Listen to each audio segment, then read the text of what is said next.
बांग्लादेश की पूर्व प्रधानमंत्री शेख हसीना को देश छोड़कर भारत आए 20 दिन से अधिक हो चुके हैं। 5 अगस्त को उनके इस्तीफे के बाद शुरू हुए विरोध प्रदर्शनों में शेख हसीना की पार्टी अवामी लीग के नेताओं और समर्थकों पर हमला हुए थे।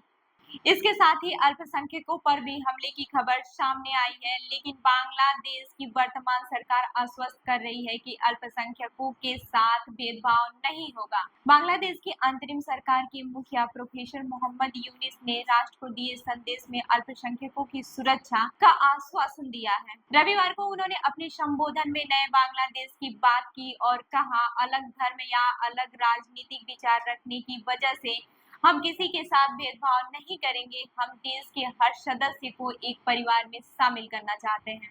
बांग्लादेश की मीडिया वहां की विपक्षी पार्टी और वर्तमान सरकार में भारत की भूमिका को लेकर बहस हो रही है।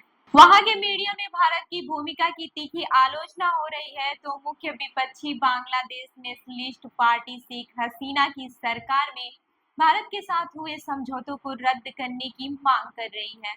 बता दें कि ढाका ट्रिब्यून बांग्लादेश का प्रमुख अंग्रेजी अखबार है। ढाका ट्रिब्यून के संपादक जफर शोभन ने रविवार को एक लेख में लिखा है कि हिंदू बांग्लादेश में खतरे में नहीं है और वहां के अल्पसंख्यक भारत की तुलना में अधिक सुरक्षित हैं। बांग्लादेश में हिंदू अल्पसंख्यक है और भारत में मुसलमान अल्पसंख्यक है, यानी जफर शोभन भारत में मुस्लिम अल्पसंख्यकों की तुलना में हिंदुओं को ज्यादा सुरक्षित बता रहे हैं। उन्होंने लिखा है, शेख हसीना को गद्दी से उतारने पर मजबूर करने वाला आंदोलन इस्लामी क्रांति नहीं है। इस आंदोलन की अगुवाई करने वाला छात्र प्रतिबद्ध और देशभक्त है, जो एक निष्पक्ष और स्वतंत्र बांग्लादेश की चाहत रखते हैं। बता दें कि रविवार को भारत के रक्षा विशेषज्ञ ब्रह्मा चलानी ने सोशल मीडिया एक्स पर लिखा, बांग्लादेश में सेना की ओर से चुनी गई नागरिक सरकार में मानवाधिकारों का उल्लंघन जारी है और यहां तक कि कोर्ट में भी राजनीतिक बंदियों के साथ मारपीट हो रही है। ताजा मामला है सुप्रीम कोर्ट के 75 साल के वरिष्ठ जज का, जिन्हें मजिस्ट्रेट कोर्ट में बुरी तरह से पीटा गया और उनके गुप्तांगों पर चोट पहुंचाई गई, जिससे उन्हें अस्पताल में इमरजेंसी सर्जरी करानी पड़ी। वहीं शेख हसीना और उनकी पार्टी अवामी लीग पर भी कार्रवाई जारी है। रविवार को शेख हसीना के राजनयिक पासपोर्ट को अंतरिम सरकार ने रद्द कर दिया है, जिससे ये भी सवाल खड़ा हो रहा है कि हसीना भारत में कितने दिन तक रहेंगी। वहीं बांग्लादेश के एक और प्रमुख अंग्रेजी अखबार द डेली स्टार ने लिखा है कि भारतीय वीजा पॉलिसी के अनुसार राजनयिक या आधिकारिक पासपोर्ट धारक बांग्लादेशी नागरिक भारत में 45 दिन तक रुक सकता है। हसीना 18 दिन से अधिक भारत में गुजार चुकी हैं। वहीं बांग्लादेश में उन पर 61 मुकदमे दर्ज किए गए हैं, जिसमें 51 हत्या से जुड़े हैं। इसमें वे 12 मामले भी शामिल हैं, जिन्हें रविवार को दर्ज किया गया।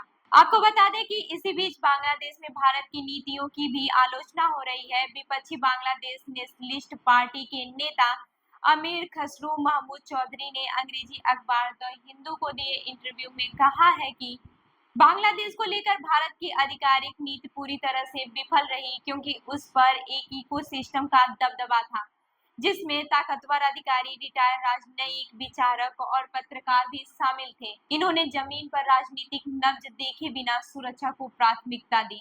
वहीं बीएनपी की नेता और पूर्व प्रधानमंत्री खालिदा जिया सत्ता परिवर्तन के बाद जेल से बाहर आई हैं। अंतरिम सरकार में बीएनपी प्रमुख फैसले लेने वालों में से एक है।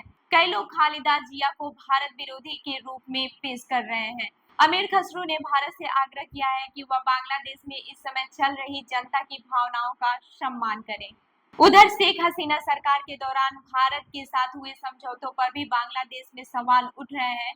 रविवार को बीएनपी के वरिष्ठ संयुक्त महासचिव राहुल कबीर रिजवी ने कहा कि प्रधानमंत्री शेख हसीना की सरकार के 15 सालों के कार्यकाल के दौरान भारत के साथ किए गए सभी सीक्रेट और गैर बराबरी वाले समझौते रद्द किए जाएं। उन्होंने आगे कहा कि अंतरिम सरकार से मैं अपील करता हूं कि वो उन सभी समझौतों को रद्द करें जो शेख हसीना ने बांग्लादेश की स्वतंत्रता और संप्रभुता से समझौता करते हुए भारत के साथ समझौते किए थे। रुहुल कबीर रिजवी ने बांग्लादेश की संप्रभुता और जनता की आकांक्षा को कथित तौर पर नजरअंदाज के लिए भारत की आलोचना करते हुए कहा, भारत ने शेख हसीना का समर्थन किया, न कि बांग्लादेश और यहाँ की जनता का। वहीं थिंक टैंक द विलियन सेंटर में साउथ एशिया इंस्टीट्यूट के निर्देशक माइकल कुगलमैन ने लिखा कि शेख हसीना की भारत में मौजूदगी भारत के लिए राजनयिक दुविधा की स्थिति है। बहरहाल बांग्लादेश के राजनीतिक हालात और वहां हिंसा के हालात पर भारत में भी तीखी बहस जारी है। कांग्रेस नेता शशि थरूर ने अपने लेख में हिंसा को लेकर चिंता जताई थी, जिसके बाद से बांग्लादेश से आलोचनात्मक प्रतिक्रिया आई और कहा गया कि वो भारतीय मीडिया के प्रोपेगेंडा में आ गए हैं। इस पर सफाई देते हुए थरूर ने एक्स पर लिखा, बांग्लादेश के कई मित्रों ने कहा कि हिंसा की प्रकृति और इसकी व्यापकता पर मैं भारतीय मीडिया के बहकावे में आ गया, लेकिन बांग्लादेश की मीडिया में भी ऐसी खबरें हैं। उन्होंने कुछ गंभीर हिंसा की खबरों के लिंक भी दिए। वहीं बांग्लादेश के लोगों का कहना है कि भारतीय मीडिया में बांग्लादेश में छात्रों के विरोध प्रदर्शन को भारत विरोधी के रूप में दिखाया जा रहा है। वहीं बांग्लादेश के लोगों का कहना है कि भारतीय मीडिया में बांग्लादेश में छात्रों के विरोध प्रदर्शन को भारत विरोधी के रूप में दिखाया जा रहा है, जबकि यह लोगों का आंदोलन है। तो इस खबर पर क्या है आपकी राय, हमें जरूर बताएं। मैं हूं रूबी आपके साथ और आप देख रहे हैं जन दर्पण न्यूज। धन्यवाद।